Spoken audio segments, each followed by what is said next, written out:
Hello everyone, welcome back to Spanish with Lali. Hope you all are doing well. അപ്പോൾ നമുക്ക് സമയൊട്ടും കളാതെ ഇന്നത്തെ വീഡിയോയിലേക്ക് കിടക്കാം. റെഡിയാണോ? Get started. Today, ഇന്ന് ഞാൻ നിങ്ങൾക്ക് വേണ്ടി കൊണ്ടുവന്നിരിക്കുന്ന ക്ലാസ് ഇൻഫിനിറ്റീവ് വെർബ്. ഞാൻ 3 ഇൻഫിനിറ്റീവ് വെർബ് ബോർഡിൽ എഴുതിയിട്ടുണ്ട്. hablar, comer, vivir. ഇത് പ്രൊണൗൺസ് ചെയ്യുമ്പോൾ നിങ്ങൾ ശ്രദ്ധിക്കേണ്ട ഒരു കാര്യമുണ്ട്. HABLAR ഇംഗ്ലീഷ് ലെറ്റർ തന്നെയാണ്. അതുപോലെ നിങ്ങൾക്ക് അപ്പോൾ ഈസി ആയിട്ട് നിങ്ങൾ പ്രൊണൗൺസ് ചെയ്യാം. ബട്ട് H എപ്പോഴും സൈലൻ്റ് ആണ്. ആ കാര്യം keep in your mind. H pronounce ചെയ്യുമ്പോൾ പറയില്ല hablar. അതാണ് അതിൻ്റെ കറക്റ്റ് പ്രൊണൗൺസിയേഷൻ. എവിടെ നിങ്ങൾ H കണ്ടാലും ഫൊർഗെറ്റ് അബൌട്ട്. റൈറ്റ് ചെയ്യുമ്പോൾ ഫൊർഗെറ്റ് ചെയ്യരുത്, പറയുമ്പോൾ forget about. Like Ola, HOLA, Ola, hello എപ്പോഴും കേൾക്കുന്നതാണ്. അപ്പോൾ ഓ തൊട്ട് സ്റ്റാർട്ട് ചെയ്യുന്നത്. അപ്പോൾ hablar എന്ന് പറഞ്ഞാൽ അതൊരു ബേസിക് വെർബ്, അല്ലെങ്കിൽ സ്പാനിഷിൽ പറഞ്ഞ ഇൻഫിനിറ്റീവ് വെർബ് എന്നാണ്. ഇൻഫിനിറ്റീവ് വെർബ് ഇല്ലാതെ നമുക്ക് ഒരു സെൻറ്റൻസ് മേക്ക് ചെയ്യാൻ പറ്റത്തില്ല. അപ്പോൾ hablar എന്ന് പറഞ്ഞാൽ ടു സ്പീക്ക്. എല്ലാം ടു ഇട്ടാണ് പറയുന്നത്. അതിൻ്റെ അർത്ഥം പറഞ്ഞത് അത് ബേസിക് വെർബാണ്. അങ്ങനെ നിന്ന് കഴിഞ്ഞാൽ വലിയ അർത്ഥമൊന്നുമില്ല. അത് നമ്മൾ സബ്ജക്റ്റ് പ്രോണൗണായിട്ടായിട്ട് ഹുക്ക് ചെയ്യുമ്പോൾ, കോൺജുഗേറ്റ് എന്നാണ് വേർഡ് പറയുന്നത്. ഹുക്ക് ചെയ്യുമ്പോൾ നമുക്ക് കിട്ടുന്നൊരു അർത്ഥമാണ് സെൻറ്റൻസ് മേക്ക് ചെയ്യുന്നത്. അപ്പോൾ നമ്മൾ ഇന്ന് പഠിക്കാൻ പോകുന്ന കൊമ്മർ, ഇത് AR എൻഡ് ചെയ്യുന്ന ഒരു റെഗുലർ വെർബാണ്. അതും കീപ്പിംഗ് മൈൻഡ്. കാരണം ഇറഗുലർ വെർബിൻ്റെ കോൺജുഗേഷൻ ടോട്ടലി ഡിഫറെൻ്റ് ആണ്. അത് നിങ്ങൾ മെമ്മറൈസ് ചെയ്തേ പറ്റുള്ളൂ. ഒരു പാറ്റേൺ ഇല്ല. അപ്പം ഇതൊരു റെഗുലർ വെർബാണ്. കൊമ്മർ ER എൻഡ് ചെയ്യുന്ന ഒരു റെഗുലർ വെർബാണ്. ബിബിയർ പറയുമ്പോൾ നമ്മൾ VIVIR എന്നാണ് എഴുതുന്നത്. അപ്പം നമ്മൾ നോർമലി തിങ്ക് ചെയ്യണത് എന്താണ്? വിവിയർ. പക്ഷെ നമ്മുടെ ബോയുടെ ബിയിലാണ് നമ്മളത് പ്രൊനൗൺസ് ചെയ്യണം. ബിബിയർ.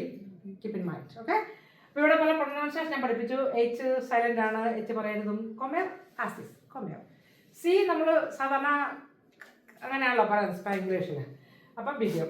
അപ്പം കൊമേർ എന്ന് പറഞ്ഞാൽ ടു ഈറ്റ് എന്നാണ്. ബിബിയർ എന്ന് പറഞ്ഞാൽ ടു LIVE, ലീവ് എന്നാണ്. ഇനി ഇന്ന് നമ്മൾ പഠിക്കാൻ പോകുന്ന കൊമേർ എന്ന വെർബാണ് ഞാൻ എടുത്തിരിക്കുന്നത്. കൊമേർ എങ്ങനെയാണ് നമ്മളൊരു സെൻറ്റൻസ് മേക്ക് ചെയ്യുമ്പോൾ അത് സബ്ജക്റ്റ് പ്രോനൗണായിട്ട് കൊഞ്ചുഗേറ്റ് ചെയ്യുമ്പോൾ അതിൻ്റെ ഇതിൽ നിന്നുള്ള മാറ്റം. എല്ലാം ഇതിൽ നിന്നാണ് വരുന്നത്, കൊമേറിൽ നിന്നാണ് വരുന്നത്. നോക്കാം. I eat apple, I eat grapes, anything you can add. I eat അതൊരു പ്രസൻറ്റ് ടെൻസാണ്.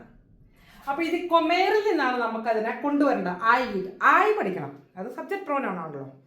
I എന്ന് പറഞ്ഞാൽ യോ അല്ലെ ജോ, ഇങ്ങനെ രണ്ട് രീതിയിലും പറയാം. YO നമ്മൾ എഴുതുന്നത് യോ, ജോ. I അവിടെ വന്നിരിക്കും. കൊമേർ എങ്ങനെ മാറി നോക്കിക്കോ. കൊമോ. ഒരാക്ഷൻ മാർക്കില്ല, മുകളിൽ ഒന്നുമില്ല, ഒന്നും നമ്മൾ കൊടുത്തിട്ടില്ല. ജസ്റ്റ് കൊമോ. കാരണം അതേ പറയാം. വേറെ ആക്ഷൻ മാർക്ക് വരുമ്പോൾ അർത്ഥം മാറിപ്പോകുന്ന കൊമോയുണ്ട്. കൊമോ എസ്താസ്, ഹൗ ആർ യു. അവിടുത്തെ കൊമോയിൽ ഒരു ആക്ഷൻ മാർക്ക് ഈ ഓയുടെ മുകളിൽ. ഓക്കെ. അപ്പം ഇവിടെ ഒന്നുമില്ല.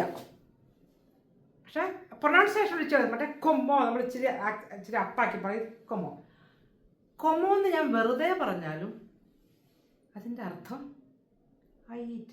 ഇതിൻ്റെ കോണ്ടാക്സ്റ്റ് അനുസരിച്ച് നിങ്ങൾ മനസ്സിലാക്കണം. അപ്പം ഞാൻ പറയാം കൊമോ una manzana, I eat an apple. അപ്പോൾ കൊമോ എന്ന് പറഞ്ഞാൽ അവിടെ ഹൗ വരത്തില്ല. I eat an apple. അപ്പോൾ കോണ്ടാക്സ്റ്റ് അനുസരിച്ച് നിങ്ങൾക്ക് മനസ്സിലാക്കാം. കൊമോ ഇനി I പറയണ്ട. കാരണം ഈ ഐയുടെ കൂടെ മാത്രമേ കൊമോ നിൽക്കത്തുള്ളൂ. അത് അണ്ടർസ്റ്റാൻഡിങ്ങാണ്. ഇംഗ്ലീഷ് നമ്മൾ പറയുമ്പം I പറയണം, ഹീ പറയണം, എല്ലാം നമ്മൾ സബ്ജക്റ്റ് പ്രോനൗൺ ഉണ്ട്. പറഞ്ഞില്ല എങ്കിൽ നമുക്ക് കൺഫ്യൂഷൻ, നമുക്ക് ഡൗട്ടോ എന്തോ ഒരർത്ഥം അതിന് വരുന്നില്ല. ഇവിടെ അതല്ല. ജസ്റ്റ് കൊമോ una manzana. അപ്പോൾ അതാണ്. അപ്പോൾ ജോ കൊമോ എന്ന് പറഞ്ഞാൽ ഫുള്ളാണ്.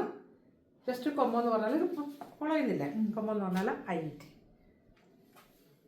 കാരണം വേറെ ഒരു സബ്ജക്റ്റ് പ്രോനൗൺ കൂടുതൽ ഈ കൊമോ സ്റ്റാൻഡ് ചെയ്യത്തില്ല. ഓൺലി ജോ. ഇനി യു ഈറ്റ്. അപ്പം എനിക്ക് ചോദിക്കാം ഡിഡ് യു ഈറ്റ്, അങ്ങനെയൊക്കെ എനിക്ക് ചോദിക്കണമെങ്കിൽ അവിടെ യു ആ സബ്ജക്റ്റ് വന്നിരിക്കുന്നത്. I മാറി. അപ്പോൾ യുവിന് സ്പാനിഷിൽ തു എന്നാണ്. തുവിൻ്റെ മുകളിൽ യുടെ മുകളിൽ ആക്സൻ മാർക്ക് ഉണ്ട്. യു വെറുതെ തു എഴുതരുത്, ജസ്റ്റ് ഒരു ആക്സൻ മാർക്ക് കൊടുക്കണം. അതാണ് യു. ഇൻഫോർമലാണ്. അതും കൂടെ keep in your mind. Formal അല്ല. കുട്ടികളോടും നമ്മുടെ സമപ്രായക്കാരോടും ഫ്രണ്ട്സിനോടൊക്കെ നിങ്ങൾക്ക് ചോദിക്കുമ്പോൾ യൂസ് ചെയ്യണതാണ് തു. വന്നപ്പോൾ എന്നാ പറ്റി? കൊമേഴ്സ് എന്നായി മാറി. കൊമേർ, കോമോ വന്നു, കൊമേഴ്സ് വന്നു. You eat, informal. പിന്നെ നമുക്ക് എന്താ പറയുക, ഫിൽ ഔട്ട് ചെയ്യാം. ഇനി ഇവിടെ ഒരു 3 സിംഗുലർ സബ്ജക്ട് പ്രോനൗൺ ഉണ്ട്. എൽ, ഹി, എയ, ഷീ, ഉസ്തേർ, യു ഫോർമൽ, തു, യു ഇൻഫോർമൽ. അതിൻ്റെ കോൺജുഗേഷൻ വരുമ്പോൾ ചേഞ്ച് ആവും. ആ കോൺജുഗേഷൻ നിന്നാണ് നിങ്ങൾ മനസ്സിലാക്കണം. ഞാൻ നിങ്ങളെ റെസ്പെക്റ്റ് ചെയ്തുകൊണ്ടാണോ പറയുന്നത്, റെസ്പെക്റ്റ് ചെയ്യാതെയാണോ പറയുന്നത്? Make sense? ഓക്കെ. അപ്പം ഇവർ 3 ഒരു ഫാമിലിയിലാണ്. എപ്പം നിങ്ങൾ ഒരു സെൻറ്റൻസ് മേക്ക് ചെയ്യുമ്പോഴും ഇവർ 3 പേര് ഷെയർ ചെയ്യുന്ന വെർബിൻ്റെ ചേഞ്ച് സെയിം ആയിരിക്കും. മനസ്സിലായി പറഞ്ഞത്? ഇവർ 3 പേര് എപ്പോഴും ഒറ്റ ഷെയറിംഗ് ആണ്. ഒരു ഫാമിലി എന്ന് വേണമെങ്കിൽ പറയാം. കൊമേ, she eats, he eats, you formal eat. She singular, he singular, ഉസ്തേഡ് singular formal subject pronoun, subject pronoun. Yes. അപ്പോൾ ഉസ്തേഡ് എന്ന് പറഞ്ഞാൽ യു ഫോർമൽ ആണ്. ഏതാ ജസ്റ്റ് ഷീ, എൽ, ഹി. ഇവിടെ മുകളിൽ ഒരു ആക്സെന്റ് മാർക്ക് ഉണ്ട്, എൽ. കാരണം ആക്സെന്റ് മാർക്ക് ഇല്ലാത്ത എല്ലിൻ്റെ അർത്ഥം ദി, എച്ച് എന്നാണ്. L just accent mark the. The chair, the chair അത് ഫെമിനിൻ ആണ്, അപ്പോൾ അത് ലാ വരും, ലാസിയാന്ന് വരും. അവിടെ എൽ വരില്ല. എൽ നീനിയോ, ദി ബോയ്. 2 ദി ഉണ്ട് സ്പാനിഷിന്. എൽ ദി ആണ്, പക്ഷെ അത് മാച്ച് ചെയ്യുന്നത് മസ്കുലൈൻ നൗൺ ആണ്. കസേര സിയ എന്നാണ് സ്പാനിഷ് പറയുന്നത്, SIALLA. അത് ഒരു ഫെമിനിൻ ആവുകൊണ്ട് എൽ മാച്ച് ആവത്തില്ല, ലാ സിയ. കുട്ടി, നീനിയോ ബോയ, നീനിയ ഗേൾ. അപ്പം നീനിയോ എന്ന് പറയുമ്പോൾ നമ്മൾ എൽ നീനിയോ എന്ന് പറയും. Make sense? അപ്പം ഞാൻ പറഞ്ഞു വന്നത് ഈ എൽ അല്ല, ഈ എൽ. ഈ എൽ എന്ന് പറഞ്ഞാൽ ഹി ആണ്. ഇതുണ്ട്. അപ്പോൾ എങ്ങനെ വന്നു? കൊമേ. അപ്പോൾ കൊമേറിൻ്റെ മാറ്റം കണ്ടല്ലോ, 3. കൊമോ, കൊമേസ്, കൊമേ. Very important, very very important. ഇനി നമ്മൾ പ്ലൂറലിലേക്ക് ഒന്ന് കിടക്കാം. പ്ലൂറൽ വരുമ്പോൾ എങ്ങനെ വരും? We, we eat, they eat, you all are eat. അല്ലേ? അപ്പം നോസോത്രോസ്, വി. ഈ നോസോത്രോസിന് 2 ഫോം ഉണ്ട്. കാരണം നോസോത്രോസ് എന്ന് പറഞ്ഞാൽ വി. ഈ വി എന്ന് പറഞ്ഞാൽ അവിടെ മെയിൽ മാത്രമുള്ള വി ആകാം, ഫീമെയിൽ മാത്രമുള്ള വി ആകാം, മിക്സഡ് വി ആകാം. റൈറ്റ്? അതനുസരിച്ച് മാറും.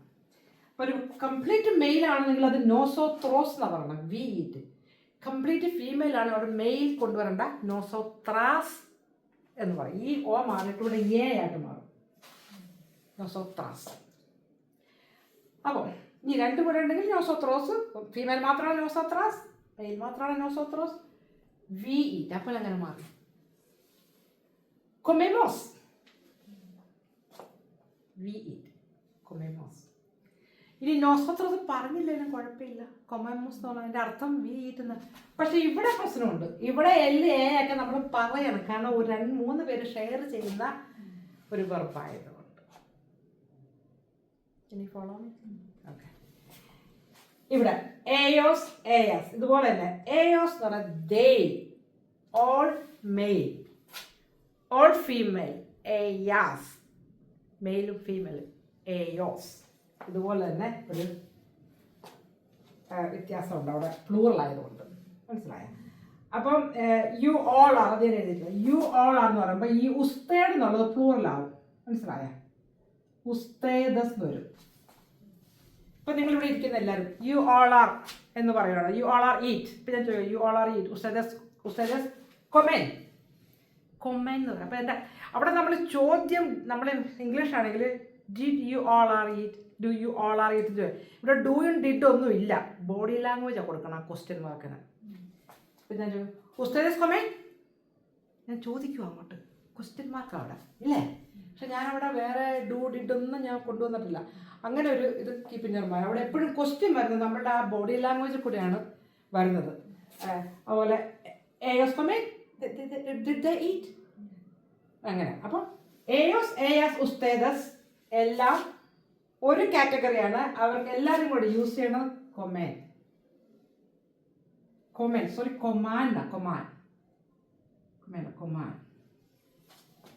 അപ്പൊ ഇവിടെ ഇതിന്റെ ഒരു പാറ്റേൺ എന്ന് പറഞ്ഞാല് ഓ എസ് പിന്നെ എ കണ്ട ഈ സിംഗുലർ എൻഡിൽ ഓ വരും. ഈ ഇയാർ അങ്ങോട്ട് മാറ്റിയിട്ട് കൊമോ ജോ കൊമോ എസ് കൊമേസ് കൊമേ കൊമേമോസ് മോസ് ആൻ കൊമാൻ. ഇതാണ് പ്രസന്റ് ടെൻസ്. പ്രസന്റ് ടെൻസ് അല്ല I eat, he eats, she eats, you formal eat, we eat. മനസ്സിലായോ? ഐഡിയ കിട്ടിയോ?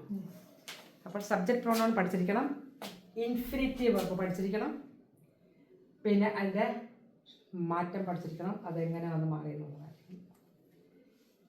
അപ്പം അത് ഇത് ഇയാറിൻ്റെ പാറ്റേൺ ഒ എസ് ഇ.